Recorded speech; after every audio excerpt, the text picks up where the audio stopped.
Hello, welcome to InfoFire, the fireside chat series from Information Matters.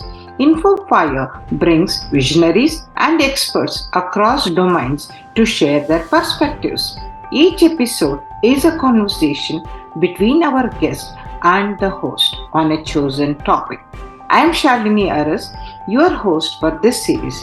I am an academic with more than 4 decades of experience in teaching and researching information sciences.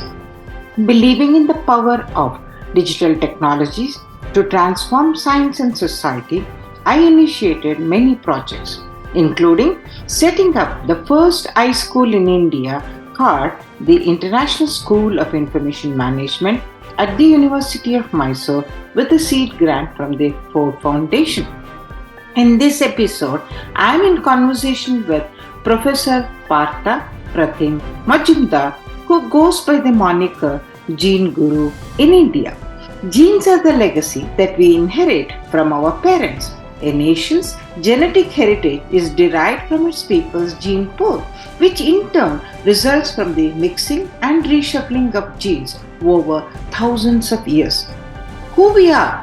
Where did we come from? When did we get here? How did we get here? How many communities are we? How are we all related? These are the questions that we all are curious to find answers to. Naturally, everyone is interested and intrigued by our individual as well as collective identities and ethnicities. Experts such as Partha Majumder conduct research to help answer some of these questions. The topic of today's conversation is Deciphering the Genetic Heritage of the People of India. Let me first introduce our guest. Partha P. Majumder is currently National Science Chair, Science and Engineering Research Board, Government of India, and Distinguished Professor, National Institute of Biomedical Genomics, Kalyani, West Bengal, which he founded in the year 2009 and served as its founding director from 2010 to 2016. He was professor and head of the Genomics Unit, Indian Statistical Institute, Kolkata during 2004 to 2010. He was a visiting professor in the Department of Biostatistics and Human Genetics, University of Pittsburgh during 1987 and 89. Partha Majumder obtained his bachelor's, master's and doctoral degrees from the Indian Statistical Institute, Kolkata, and did his postdoctoral research at the Center for Demographics and Population Genetics, University of Texas Medical Center, Houston. He returned to India and joined the faculty of the Indian Statistical Institute in 1983. He is a founding member of the International Genetic Epidemiology Society and was the founding chair of its Ethical, Legal and Social Issues Committee. He has served on committees of the UNESCO for drafting guidelines and declarations pertaining to the human genome and human genetics. He is well known for his contributions to human genetics and evolution using statistical, molecular genetic, and anthropological methods. He has devised innovative paradigms and statistical methods for solving biological problems related to modes of inheritance of complex human traits and mapping genes underlying such traits. His work on genetic diversity of ethnic Indian population has resulted in a clear reconstruction of the processes peopling of the Indian subcontinent, impacting on the design of studies for mapping disease genes. He is a member of the Human Genome Organization. He is a recipient of many awards and medals, including the UNESCO Academy of Sciences for the Developing World Biology Prize in the year 2009, G.D. Birla Award for Scientific Research in 2002, Ranbaxy Research Award in Applied Medical Sciences in the year 2000, the New Millennium Science Medal Government of India in the year 2000, and recently he also received Barclay Memorial Medal in the year 2020 of the Asiatic Society. He is an elected fellow of all the three science academies of India: the Indian National Academy in New Delhi, the National Academy of Sciences, Allahabad, India, Indian Academy of Sciences, Bangalore, and he was the president of the Academy till recently. He has edited several books. He edited a book entitled Human Population Genetics, a Centennial Tribute to J.B.S. Haldane in 1993. Recently, he edited another book titled Science and the Future of Humanity, a tribute to Mahatma Gandhi on his 150th birth anniversary, which was published by the Indian Academy of Science in 2021. Let us now have our conversation with Professor Partha P. Majumder and understand our ethnicities, identities, and particularly India's genetic heritage. Hi, Professor. Good evening. Welcome to InfoFire, the Fireside Chat series from Information Matters. Thank you so much for agreeing to be part of this series to talk about the genetic heritage of India. So welcome, and over to you. My first question is, you started out as a statistician and transitioned to be a data scientist working on genomics research.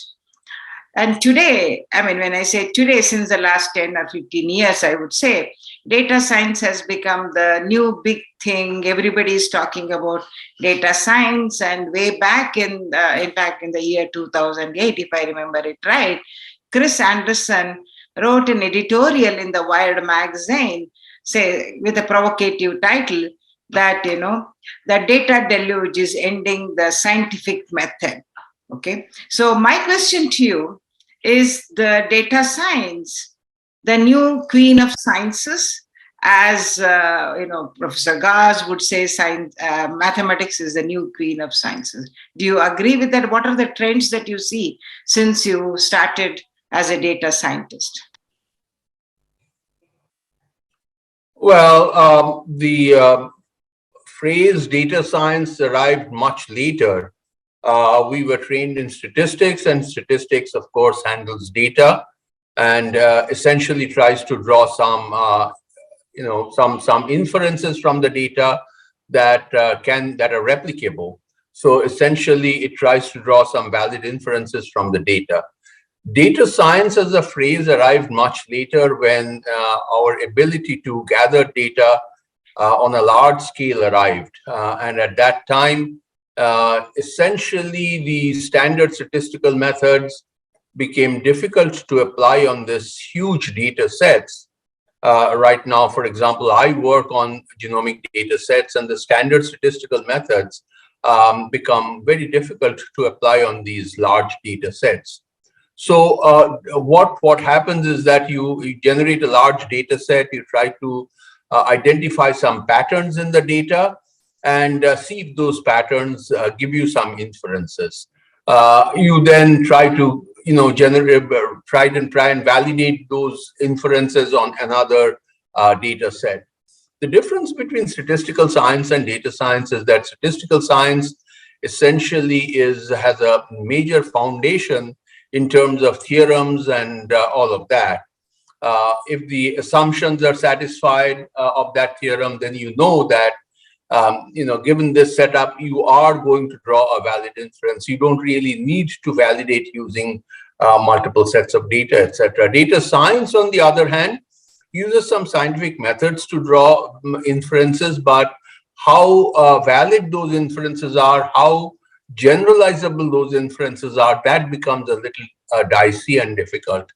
Again, data science as a science is also improving, and I hope that at some point of time, the methods of statistics and the kind of ad hoc methods that are right now used in data science, many people would not like me to like my usage of the phrase ad hoc, but essentially I use this phrase not in a derogatory sense, but in the sense that the mathematical foundations that are required to ensure generalizability does not yet rest in data science. It rests more in statistical science. So I'm hopeful that at some point of time there will be convergence between these two methods, and then our life will become much better, in the sense that we will be able to say that the inferences that I've drawn from the patterns in this large data set are really generalizable to similar data sets. Okay. Topic of our conversation today is deciphering the genetic heritage of people of India. See, we all know, everyone knows that genes are the legacy that we inherit from our parents, and any nation's genetic heritage is derived from its people's gene pool, which is generally over thousands of years of living. So mixing, reshuffling of genes over thousands of years has happened. That is our genetic heritage. So could you tell our viewers, to use, or rather to use the title of David Wright's title of the book, who we are and how we got here today, the people of India? How did we get here? So that's essentially the two questions that we ask. Where did we, how did we get here, and where did we come from? Who are we? Those are the kinds of questions that we ask in the kind of work that I have been doing for past many years, essentially trying to recreate the process of peopling of India. So to answer the first question, where do we come from? We essentially, all of humankind arose from Africa. Humankind arose in Africa, evolved in Africa, and because of various kinds of pressures on natural resources, expansion of the population size, they came out of Africa. Also curiosity, perhaps. They came out of Africa and populated other parts of the world. Nobody has seen, that process, the routes that they had taken. So essentially, like you correctly pointed out, that these genes leave a telltale mark on where they went and how they went, etc. So what we try to do is to use current populations' genetic backgrounds and genetic constellation in order to draw valid inferences using various kinds of population genetics and statistical methods. So that's essentially what we do. Where do we come from? There's only one answer. We all came from Africa. We all evolved in Africa and came out of Africa to populate other parts of the world. You might ask how we got here. We got here using, so far as we understand, using two routes. One is kind of the seacoast route along the coastal areas of Saudi Arabia, etc., into and the coastal areas of India. That's one route that we have taken. At least that's what pans out from our analysis of the genetic data. The other route was the land route, meaning that we went north and came out of northern part of Africa, traversed through Saudi Arabia using the land route, and came into India. So those are the two routes that we used, and that's how we got into India. I must also say that there have been multiple rounds of emigration, if I may use the word emigration, from Africa. So multiple waves of migration from out of Africa. And all of these waves did not start at the same time.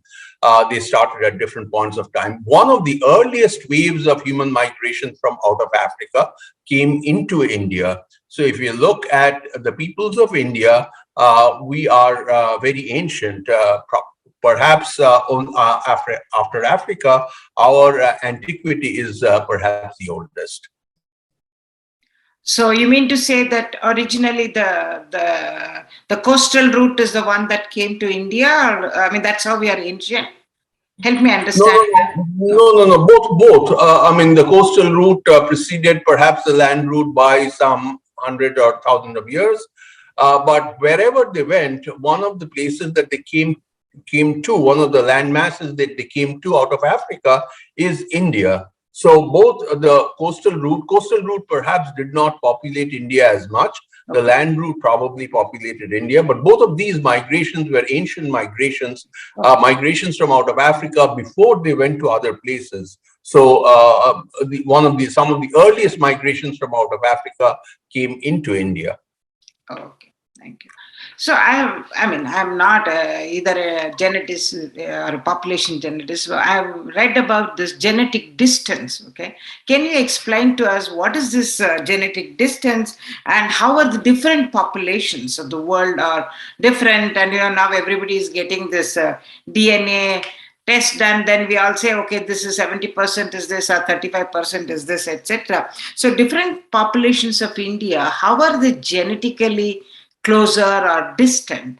Could you explain to us a little bit more, and what has contributed to our genetic diversity? So you have asked multiple questions, as a matter of fact, embedded in this. I'm sorry. Okay. Yeah. So one is genetic distance. The second is what is this 30% and 70%, etc. And the third is what constitutes or what makes up the genetic diversity. So I'll answer all three questions. Genetic distance arises from the conceptual question that if you have a bunch of people who are sort of organized in smaller groups, and organized by that I mean one group essentially mates within itself and does not exchange mates with another group, so they are kind of closed. So the genetic heritage of one closed group remains within that closed group, and as you know, genes mutate, genes change, etc. All of those changes remain within the group. Similarly for the other group. Now, over a period of time, even though they may have the same ancestry, over a period of time, because of isolation, because of evolution of the gene pools, these populations will become divergent, so to say, genetically divergent. Now, as time goes on, they become more and more divergent, etc. So if you have a bunch of populations, we would like to know which populations are closer genetically to which other populations. So we use a measure, and this is a quantitative measure that's called genetic distance, and there are multiple measures of genetic distance. Essentially, what it measures is the extent of genetic divergence between a pair of populations. And then you can do with multiple pairs of populations, but essentially we use a measure of genetic distance for a pair of populations to identify, to understand how distant they are in terms of their gene pools. So that's genetic distance. When we talk about 30%, 70%, etc., we talk about admixture. So these things happen because of admixture.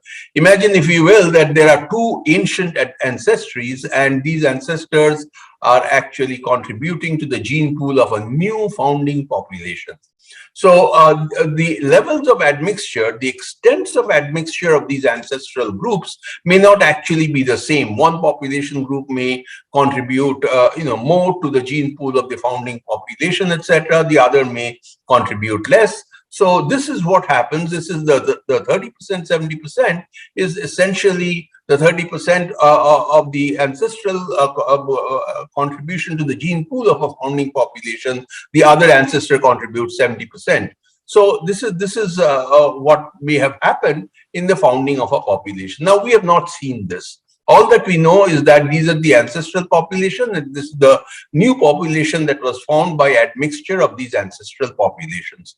So we use genetic measures, and we use genetic distance, for example, to estimate what may have been the contributions of the ancestral populations to the gene pool of this new population that was founded. So that's what we call as, and all of this is because of admixture, etc. And that's essentially what we call as, the contribution of ancestral populations to the gene pool of a new population. The third question that you asked is what makes up for the genetic diversity of a population. Genetic diversity of a population is contributed in the main by admixtures. So the new genes arrive from other populations, and they arrive by mating. The spouses are from two different populations. They mate, they procreate, and the children belong to one of those two populations to which either the husband or the wife belongs. So essentially, we are bringing in genes from other populations and therefore increasing the diversity. Admixture is a major source of diversity. Then we have Darwinian natural selection. The environment of the environment of the region might actually change, and that might select some genes, and that might select for some genes favorably and select some genes unfavorably. The ones that are selected favorably will increase in frequency. The ones that are selected unfavorably will decrease in frequency. And that again introduces some amount of diversity. And there are mutation. Mutation is the process of random genetic changes. These also introduce diversity. So there are multiple ways in which a diversity arises in a population. But if we were to talk about human populations, most of us believe that admixture is the major source of diversity of a population. Okay. So both Y chromosome and mitochondrial DNA studies have been used to trace the modern human origins. So tell us a little bit more about these studies and what are the differences between these two approaches and the outcomes of these two approaches. So first, the biology of inheritance of the mitochondrial DNA and the Y chromosomal DNA. The mitochondrial DNA, which is outside of the nucleus, the mitochondria are powerhouses of the cell, and these mitochondria get passed on from parents to offspring, just as chromosomes or other genes get passed on from parents to offspring. The difference between the inheritance of mitochondria or the transmission of the mitochondria from parents to offspring is that the mother contributes the mitochondrial DNA to all the offspring. The father has no role to play. All the mitochondria that I have been derived from my mother. All the mitochondria that my sister has have been derived from the mother, etc. So it makes no, it doesn't, the father has no contribution. There's no paternal contribution. Contrast this with Y chromosomes. Y chromosome is only paternal contribution, but this is not to all children. This is only to the male children. So by studying the maternal DNA, and the variations in the maternal DNA, we would be tracking, female movements, female admixture, and those kinds of things, because the mother is the sole contributor to the next generation's mitochondrial DNA. If we study variation in Y chromosome, we would be tracking paternal male, movements of males, admixture of males, etc. So these are two. So if you believe that admixture may have happened disparately between the two genders, then studying this will give you a contrast, will give you estimates that are one estimate will belong to the extent of female contribution to the admixture, the other will be the extent of male contribution to the admixture. You know that in most societies, after after a male and female gets married, usually the female moves to the village or the house of the male, of the husband. So there is female movement, and we can track these kinds of movements through studies of mitochondrial DNA. On the other hand, if we want to study, male movements, male admixture, then we study Y DNA. So essentially, the mitochondria and the Y chromosomes provide us with handles on gender-specific admixtures, gender-specific migrations, etc. Okay. So on a lighter note, women never differentiate between their children. It's only the father or the male who differentiates between a son and a daughter. Right? That's correct. So there is something genetically rooted in that discrimination. So anyway, to move on. So, all over the world, particularly in India, the marriages the endogamy is more prevalent, and even today it is quite prevalent, right? So my question to you is, to what extent this has contributed to the genetic admixture and the people of admixture of the people of India, And then are there any regional variations within India, like, between south, north, or east, west, etc.? Which is, endogamous marriages are more prevalent even today, for example, in South India, where I come from. My own marriage is to that extent between relatives, because I come from a very small community. So my question to you is, to what extent this endogamy has contributed to the admixture or the otherwise of the Indian genetic pool?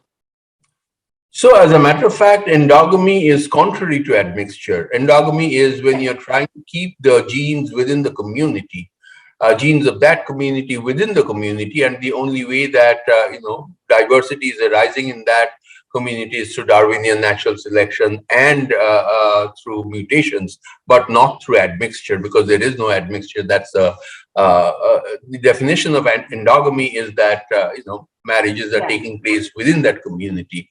And so that was one of the reasons. Sorry, that was one of the reasons why it was practiced, right? To keep so-called to stay away from admixture. So the reasons for staying away from admixture are many, and those are social reasons, and I would not venture to discuss, because I've read sociologist explanations. They are not necessarily uniform. Different sociologists have different kinds of explanations as to why endogamy arose. Let's leave that part. Let's talk about the genetic part. So endogamy is kind of contrary to admixture. It prevents admixture in some ways. If you look at endogamous populations, there are more endogamous populations in the southern parts of India than in the northern parts or northeastern parts of India. Why this has happened, we don't know, but this is the Dravidians' practice of endogamy, marriage within the community, bad marriage between the relatives, and so on. So that way, admixture levels would be lower in Dravidian populations across communities. Okay. See, of course, one of the main reasons for pursuing genomics is to find the genetic foundations of diseases, and you have been working in the area of particularly cancer genomics, because the wealth of data that you get from these genomic studies helps us in diagnosis and treatment of diseases. Could you shed more light about what is happening today and what are the trends? Where are we when it comes to let's say cancer genomics, or in general the genetic foundations of diseases? Yeah, so cancer genomics is not a good example. Cancer is not a good example of a genetic disease, primarily because very few genetic alterations that contribute to cancer are actually passed on from one generation to another. Most cancer patients will have developed cancer because some DNA alterations have arisen within that individual and will not be passed on. And usually, as you know, that cancer oftentimes or most often arises after the reproductive age has passed. So it's hardly likely, it's hardly possible that those mutations. Anyway, there are two kinds of mutations: germline mutations and somatic mutations. Most of these cancers will arise by somatic mutations and are not passed on to the offspring. So cancer is not a good example. And the reason why I work on cancer is, let's not discuss that.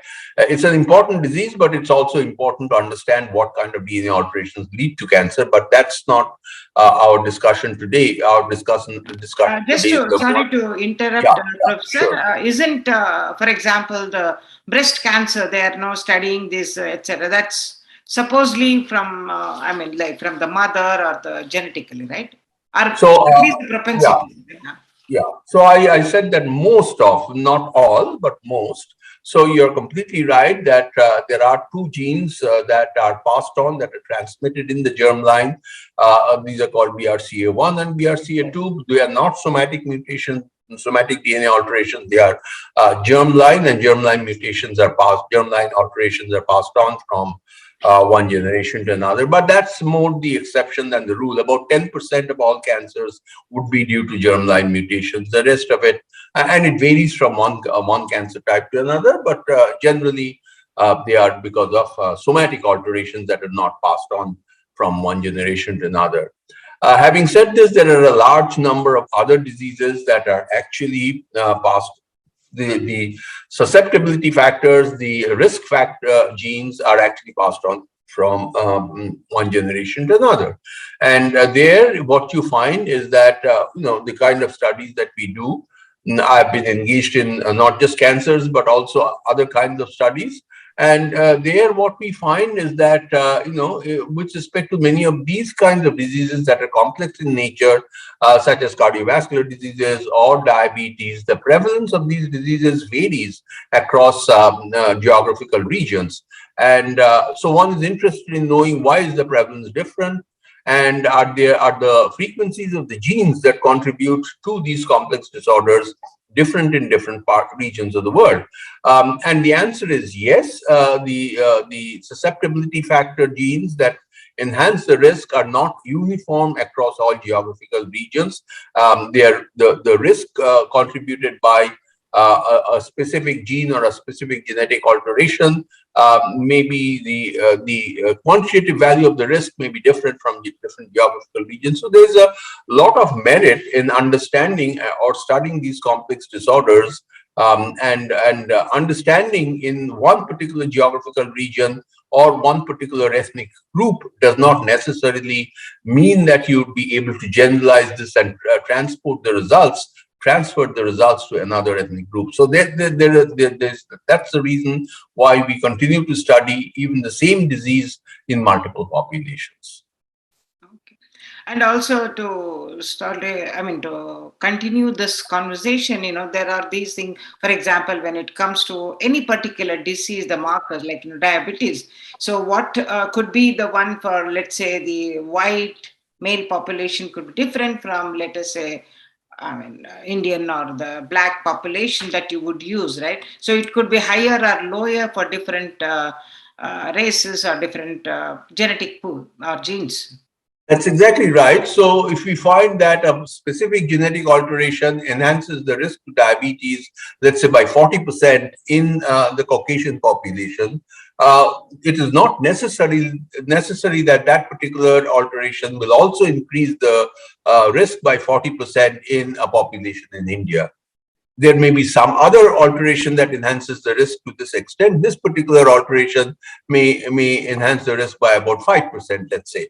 So even though the DNA alterations that collectively confer the risk to diabetes may be the same, even that's not same, but even if we conceptualize that they are the same collectively, but individually, the risks that can be assigned to these various DNA alterations vary from one geographical region to another. So that's the reason why we are interested in studying even the same disease in multiple multiple geographical regions.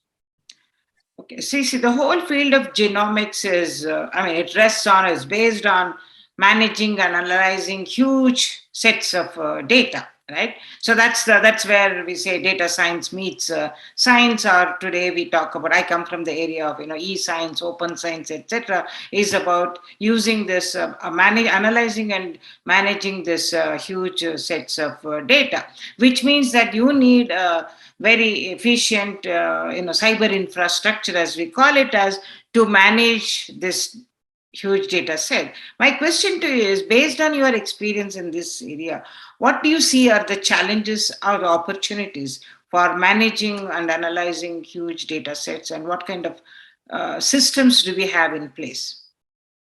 When I started my life, we would work on desktop computers. Today, the kind of data sets that are generated, the nature of the data sets, the expanse of the data sets that we analyze are so vast that desktop computers can't even hold them, and the memory of these desktop computers are not even large enough for us to analyze those kinds of data. So we necessarily have moved on to other larger data storage facilities and to servers and so on and so forth, high-end computing platforms.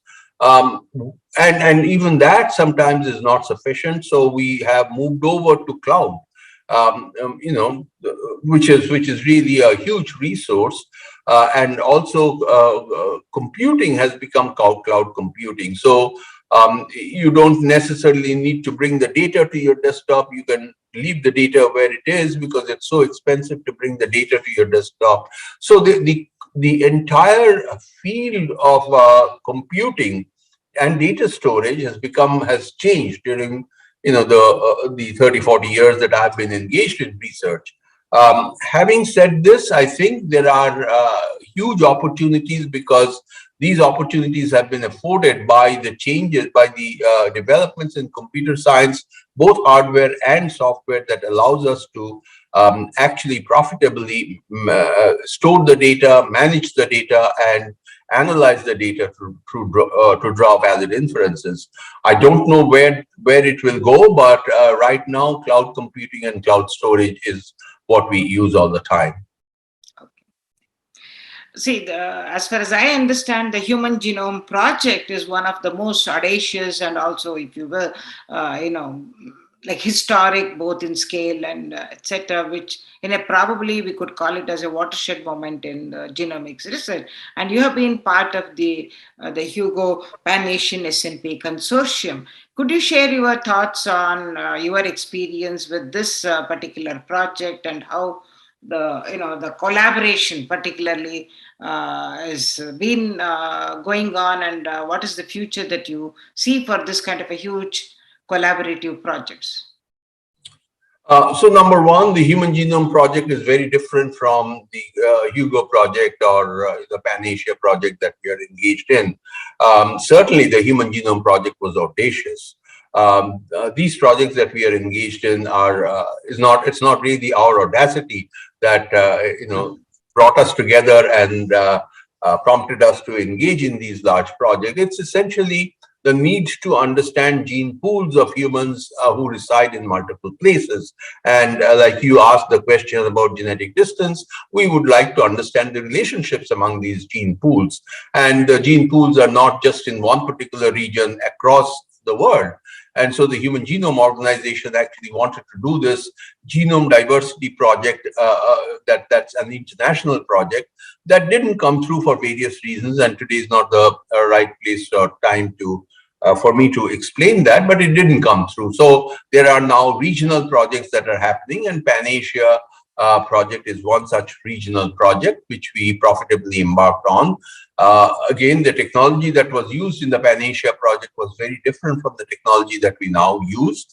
Those were restrictive technologies. Today we can sequence entire genomes, and more recently we have actually looked at whole genome data on a variety of on a number of individuals from a variety of populations residing in various countries in Asia. And so again, the point of the Human Genome Project was to sequence the first genome of the humans, and that was certainly audacious given the technology, given the way that we conceptualized it, etc. Today, it's not audacity, it's the need for understanding the gene pools, and that's what brings us together. And I think more and more of these kinds of projects will happen. Right now in India, for example, there is a major project that's happening, which is called the Genome India project, where again, the technology that's being used is whole genome sequencing from multiple ethnic populations of India, tribal caste populations, and from each population, a large number of individuals are being randomly sampled and sequenced. Again, the idea is to understand the relationship among the gene pools of these ethnic populations. Okay. So thank you so much. To end the conversation of this particular episode, what is your final message about the genetic heritage of the Indian population? So the genetic heritage of the Indian population is essentially, it's very diverse. Different populations have different levels of admixture with the ancestral components that make up the Indian population. Our estimate is that the number of ancestral components to the human populations in India are 4. So there are 4 ancestral components. Mm-hmm. This is excluding the Andaman and Nicobar Island that has a separate ancestry or a major input from a separate ancestry. So the mainland India populations have been 4 different ancestors have contributed to the populations of mainland India, but the extent of contribution of these four ancestors have been quite different. And that's because of, again, like... Could you just say which are the four ones? Sorry to interrupt. Which are the four? So the ancestral populations don't exist today. So you can call them as A, B, C, D. Doesn't really matter.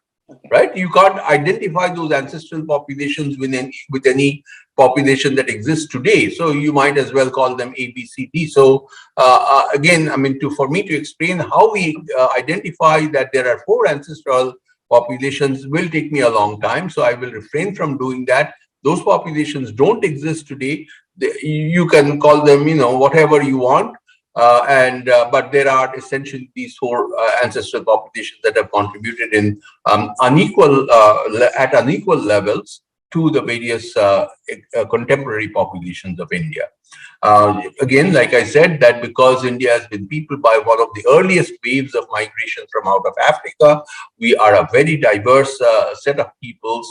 And again, for various reasons, such as endogamy that you pointed out, our diversity has further increased after we came out of Africa and peopled India. So various cultural factors, various biological factors have actually enhanced the diversity of India, and we are a very heterogeneous gene pool, and our gene pool is contributed by essentially four different ancestral components. Okay.